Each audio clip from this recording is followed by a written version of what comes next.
We're going to focus on those graphs in just a moment. Let me make this larger just to kind of read a bit to you. It says the graphs of the two equations are shown at right.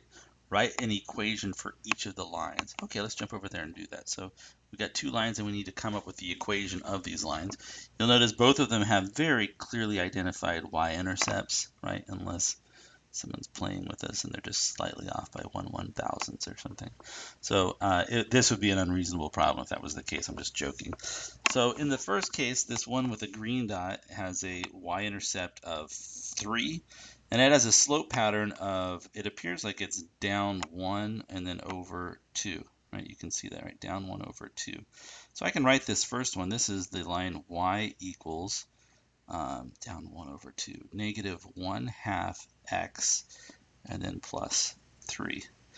The other one has a y-intercept that's at 8, and its slope pattern, if I was to start perhaps here, would be up 2 and over 1. You can see it again, up 2 over 1.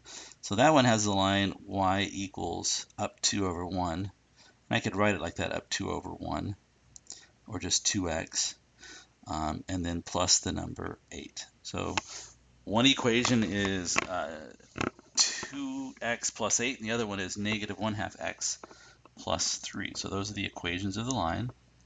The next thing it says, does negative 2 and 4 solve both of the equations you wrote in part A above?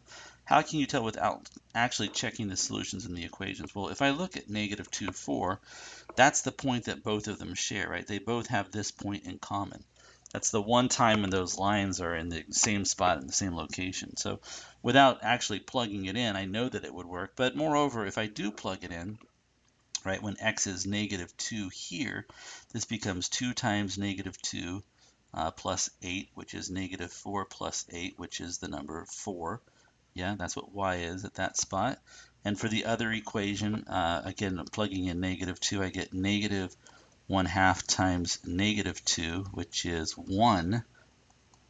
1 plus 3 is 4, so it checks there as well. So when x is negative 2, both of them produce an output value of 4. So that's the spot that they share with each other.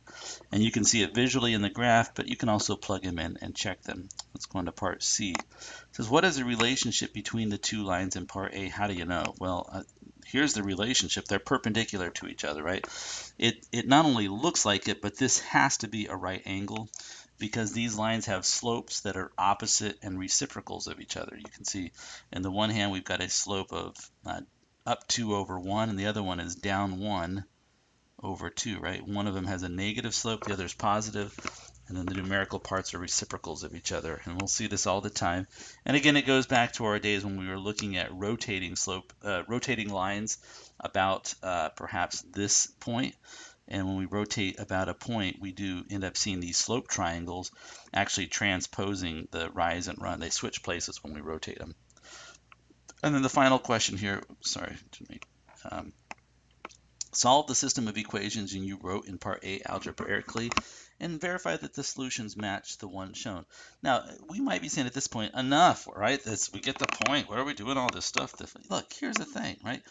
We're learning, and it's certainly a great exercise to say, look, if I was to solve this system of equations, y equals 2x plus 8, and y equals negative 1/2 x plus 3. If I solve that system, I know the answer I should get would be negative 2, 4. So what a great opportunity to practice that and see if I know, how to solve a system. This one I would probably use the equal values method because you can see there's two different ways of writing what y is. So the idea is I'm starting with like the idea that in this system y is equal to itself. So on the left-hand side, I'm going to write, well, 2x plus 8 is one way to write y, and the other equal way to write y is negative 1/2 x plus 3. I don't like fractions. I'm afraid of them, so I'm going to push through and multiply both sides by a factor of 2 to clear this fraction.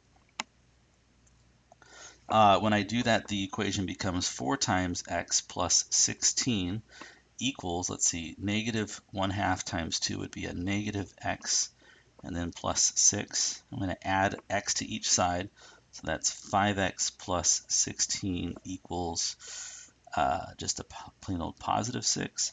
And then I'm going to subtract 16 from each side. So 5x would equal 10. I'm sorry, negative 10. And I'm taking away 16, taking away 16. 6 minus 16 is negative 10. Therefore, x would have to be the number negative 2, which is great, right? Because we knew x had to be at negative 2.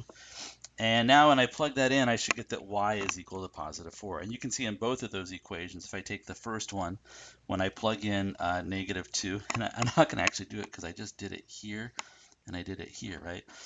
When I plug in negative 2 into the top equation and to the bottom equation, both of them yield the value 4. So my solution, and that's what I would normally do, but I've just done that.